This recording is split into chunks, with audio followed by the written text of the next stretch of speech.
ويوم نحشر من كل أمة فوجا ممن يكذب بآياتنا فهم يوزعون.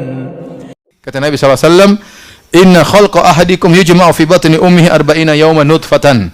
Sungguhnya salah seorang dari kalian diciptakan oleh Allah dalam perut ibunya dalam sebagai janin dalam bentuk nutfah, cairan selama 40 hari. Thumma yakunu alaqatan misla dhalik. Setelah bentuk nutfah, cairan, gabungan antara air mani dengan sel telur, kemudian setelah itu 40 hari kemudian menjadi alaqah. Alaqah itu seperti daging atau darah yang menempel, ya. Thumma yakunu mudghatan misla dhalik. Kemudian 40 hari menjadi segumpal daging.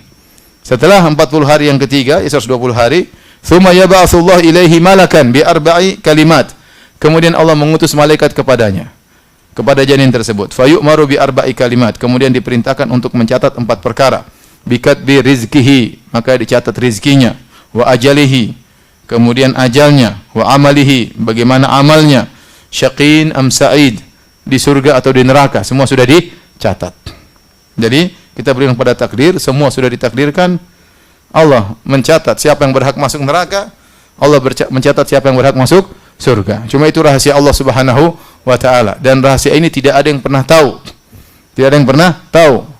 Yang tahu hanyalah Allah Subhanahu wa ta'ala tentang makhluknya. Makanya Allah mengatakan huwallazi khalaqakum, dialah Allah yang telah menciptakan kalian, faminkum kafirun wa minkum mu'min. Maka Allah menjadikan sebagian kalian kafir, sebagian kalian beriman. Dan masalah takdir ini butuh pembahasan tersendiri, tapi intinya ya terkadang kita harus tunduk kepada hal yang logika kita tidak sampai, ya. Ya. Yang intinya dituntut dari kita beramal soleh, karena kita tidak tahu bagaimana takdir kita. Karena banyak orang bertanya kepada saya, Ustadz, kalau saya sudah ditakdirkan masuk neraka, buat apa saya beramal soleh? Jawabannya, kalau kau sudah tahu ternyata di Lauhil Mahfuz namamu ada di kelompok neraka, ya sudah, nggak usah beramal soleh. Masalahnya kau tidak akan pernah tahu.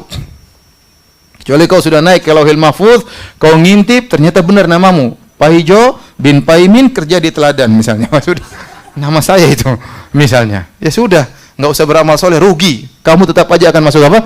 Neraka. Tapi nggak ada yang tahu. Itu rahasia Allah, tidak ada yang tahu. Tidak ada yang tahu. Ya. Maka yang kita tahu, Allah sudah mentakdirkan ada penghuni surga, ada penghuni neraka. Karena kita tidak tahu kita bagian yang mana, beramal soleh. Allah cuma tunjukkan, mau masuk surga beramal soleh. Dan kita tidak ada yang terpaksa, kita bisa memilih apa yang kita lakukan. Mau ke masjid, bisa enggak ke masjid? Enggak. Tidak ada gerakan terpaksa, enggak ada. Kita bisa bedakan kapan gerakan terpaksa, kapan gerakan tidak terpaksa. Misalnya kalau kita sakit, tangan kita enggak bisa kontrol, berarti kita terpaksa.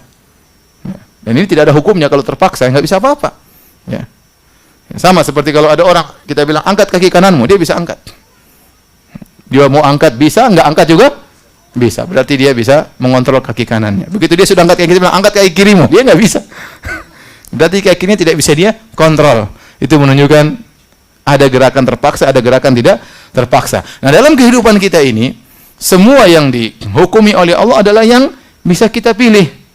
Maka seorang tidak bisa kemudian nanti di hari kiamat mengatakan, ya Allah, ya saya masuk surga, masuk neraka karena terpaksa. Mana yang terpaksa? Enggak ada. Ente dulu di dunia dikasih pilihan, ente bisa milih lakukan atau tidak. Maka ini masalah iman kepada takdir. Cukup kita beriman bahwasanya semua sudah ditakdirkan. Penghuni surga sudah ditakdirkan, penghuni neraka sudah ditakdirkan. Tapi ini semua rahasia Allah, tidak ada yang tahu. Tugas kita adalah beramal soleh. Ingin masuk surga beramal soleh, ingin masuk neraka tinggal bermaksiat kepada Allah Subhanahu wa ta'ala.